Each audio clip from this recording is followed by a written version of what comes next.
잠깐만요. 이 영상을 보고 계신 당신, 혹시 은퇴를 했거나 은퇴를 앞두고 계신가요? 그렇다면 지금부터 제가 말씀드리는 이야기를 끝까지 들어주세요. 당신의 앞으로 30년이 천국이 될지 지옥이 될지 결정되는 순간입니다. 2024년 봄, 부산 해운대구 같은 아파트 단지에 살던 두 명의 72살 남성이 있었습니다. 첫 번째, 김철수 씨 은퇴 후 매일 아침 9시에 일어나 TV를 켰습니다. 뉴스를 보고 드라마를 보고 예능을 봤습니다. 하루 8시간씩 그렇게 3년이 흘렀습니다. 그리고 2024년 3월 그는 병원에서 치매 초기 진단을 받았습니다. 두 번째, 박영호 씨. 같은 시기 은퇴했지만 다른 선택을 했습니다. 복지관 서예반에 등록해 매일 아침 붓을 들었습니다. 병원 검사 결과 그의 뇌 나이는 실제보다 10살 이상 젊었습니다. 같은 나이, 같은 동네, 같은 시기 은퇴. 하지만 결과는 하늘과 땅이었습니다. 그 차이를 만든 건 단 하나, 시간을 보내는 방식이었습니다. 연구에 따르면 은퇴 후 의미 있는 취미를 가진 사람은 그렇지 않은 사람보다 삶의 만족도가 3배 이상 높다고 합니다. 3배입니다. 같은 하루를 살아도 어떻게 보내느냐에 따라 행복의 격차가 이렇게 벌어집니다. 더 무서운 건 이 격차가 시간이 지날수록 더 커진다는 겁니다. 은퇴 후 처음 느끼는 감정은 의외로 해방감이 아닙니다. 허무함입니다. 40년 동안 알람에 맞춰 출근하던 사람, 매일 일의 의미로 하루를 버티던 사람, 그가 어느 날 갑자기 완전한 자유를 얻으면 처음엔 좋지만 곧 머릿속이 텅 비어버립니다. 이제 뭘 하지? 내가 누구였더라? 회사에서는 부장님, 과장님이라 불렸지만 이젠 그냥 동네 아저씨입니다. 명함도 자리도 호칭도 사라졌습니다. 그 순간 정체성이 무너집니다. 정체성 상실은 도파민과 세로토닌 분비를 급격히 줄입니다. 도파민은 우리에게 동기를 주는 신경전달 물질입니다. 세로토닌은 행복감을 만드는 호르몬입니다. 이 두 가지가 줄어들면 어떻게 될까요? 기쁨과 의욕을 잃습니다. 나는 쓸모없다는 생각이 들기 시작합니다. 아침에 일어나도 할 일이 없습니다. 점심을 먹어도 의미가 없습니다. 저녁이 되어도 내일이 기대되지 않습니다. 마음이 늙으면 몸이 따라 늙습니다. 실제로 많은 연구들이 이를 증명합니다. 은퇴 후 3년 이내에 우울감을 경험하는 사람들이 절반 가까이 됩니다. 이것은 단순히 기분이 가라앉는 수준이 아닙니다. 실제로 신체 건강까지 악화됩니다. 면역력이 떨어지고 수면의 질이 나빠지고 만성 통증이 생기기도 합니다. 하지만 다행히 인생의 두 번째 봄은 이때부터 시작될 수도 있습니다. 어떻게 하느냐에 따라서요. 많은 사람들이 은퇴 후 이렇게 생각합니다. 이제 좀 쉬어야지. 평생 일했으니까 이제 좀 놀아야지. 그래서 소파에 앉아 TV를 켭니다. 처음 일주일은 좋습니다. 2주일도 괜찮습니다. 하지만 한 달이 지나면서부터 이상한 감정이 듭니다. 뭔가 텅 빈 느낌. 시간은 많은데 채워지지 않는 공허함. 그리고 이렇게 자문합니다. 나는 지금 뭐 하고 있는 거지? 이게 내가 바라던 은퇴 생활인가? 모든 취미가 같지 않다입니다. 여기서 중요한 사실 하나를 말씀드리겠습니다. 모든 취미가 좋은 건 아닙니다. 뇌를 깨어있게 만드는 취미가 있고 뇌를 서서히 죽이는 취미가 있습니다. 서울대 노인의학 연구팀이 10년간 추적한 결과를 보겠습니다. 독서를 주 취미로 하는 사람의 치매 발병률은 낮았습니다. 반면 골프를 취미로 한 사람은 그보다 훨씬 높았습니다. 골프도 운동인데 왜 이런 차이가 날까요? 차이는 바로 뇌의 자극 방식입니다. 골프는 반복입니다. 똑같은 스윙, 똑같은 루틴. 처음엔 새롭지만 어느 순간부터는 자동화됩니다. 새로운 신경 연결이 만들어지지 않습니다. 뇌는 더 이상 배우지 않습니다. 그냥 똑같은 동작을 반복할 뿐입니다. 반면 독서는 매번 다릅니다. 새로운 책을 펼칠 때마다 새로운 세계가 열립니다. 글자를 인식하는 시각 피질, 의미를 해석하는 언어 영역, 상상하는 전두엽, 감정을 느끼는 편도체. 기억을 저장하는 해마. 뇌의 거의 모든 영역이 동시에 활성화됩니다. 즉, 독서는 뇌의 종합 헬스클럽입니다. 매일 10쪽만 읽어도 뇌는 젊음을 되찾습니다. 피해야 할 취미 첫 번째는 소비형 취미입니다. 은퇴 후 가장 흔한 착각은 이제 돈 좀 써야지입니다. 그래서 골프, 해외여행, 와인, 주식에 빠집니다. 하지만 문제는 지갑이 얇아지면 함께 사라진다는 것입니다.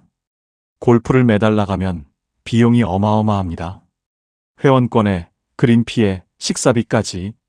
해외여행은 한 번에 수백만 원입니다. 처음 몇 년은 괜찮을 수 있습니다. 하지만 10년, 20년 뒤에도 가능한가요? 은퇴 자금은 한정되어 있습니다. 그리고 더 큰 문제가 있습니다. 비교가 시작된다는 겁니다. 골프장에 가면 다른 사람들이 보입니다. 저 사람은 좋은 클럽을 쓰네. 저 사람은 스윙이 멋있네. 나는 왜 아직도 초보지? 여행을 가도 마찬가지입니다. 다른 사람은 유럽을 가는데 나는 동남아도 부담스럽다. 행복해지려고 시작한 취미가 오히려 자존감을 깎아내립니다. 피해야 할 취미 두 번째는 수동형 취미입니다. TV, 유튜브 쇼츠. 편하죠? 재밌죠? 하지만 뇌는 점점 무뎌집니다. TV를 볼 때 우리는 아무것도 하지 않습니다. 그냥 받아들이기만 합니다. 생각할 필요도, 판단할 필요도, 상상할 필요도 없습니다. 뇌는 점점 수동 모드에 익숙해집니다. 특히 유튜브 쇼츠는 더 위험합니다. 15초, 30초의 강한 자극이 짧게 이어져 뇌가 도파민 폭격을 맞습니다. 처음엔 즐겁지만 결국 중독으로 이어집니다. 점점 더 강한 자극을 찾게 됩니다. 일반적인 일상은 지루하게 느껴집니다. 책을 읽으려고 해도 집중이 안 됩니다. 대화를 나누는 것도 재미없습니다. 많은 분들이 말합니다. 아무것도 안 했는데 왜 이렇게 피곤하지? 그건 몸이 아니라 뇌가 지친 것입니다. 노후 최고의 취미, 10페이지 독서법입니다. 왜 하필 독서인가? 수많은 연구와 임상 사례를 종합한 결과 노후 최고의 취미는 독서입니다. 왜 독서일까요? 첫째, 비용이 거의 들지 않습니다.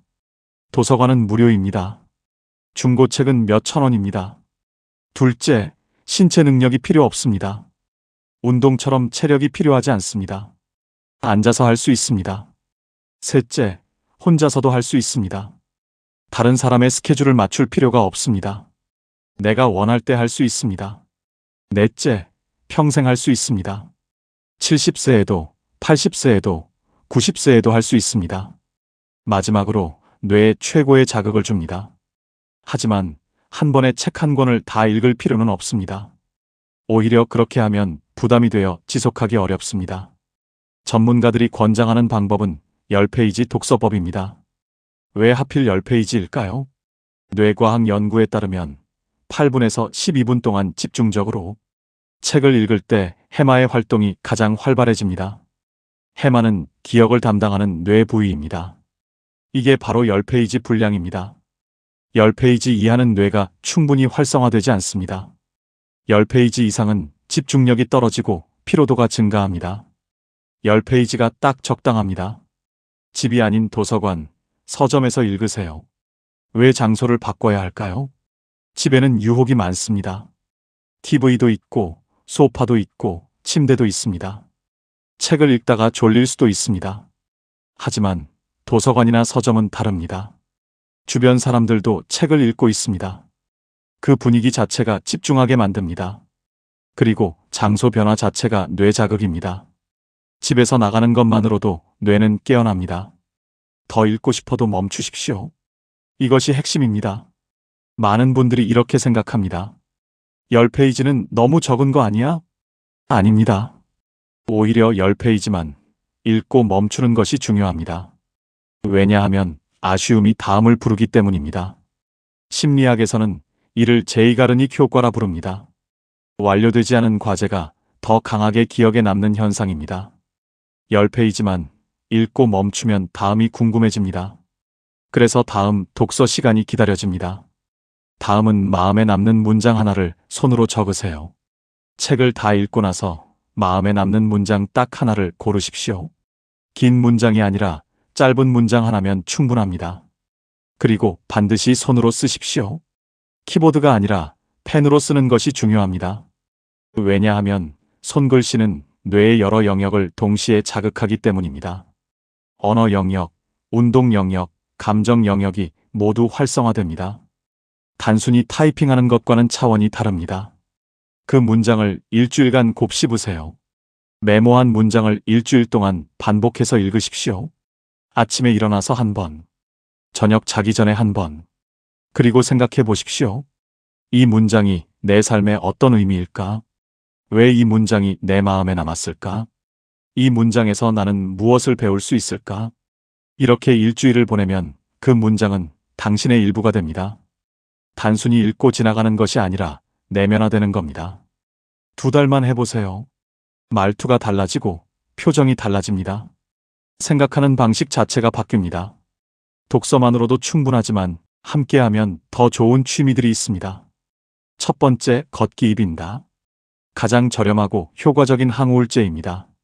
비용은 0원입니다. 특별한 기술도 필요 없습니다.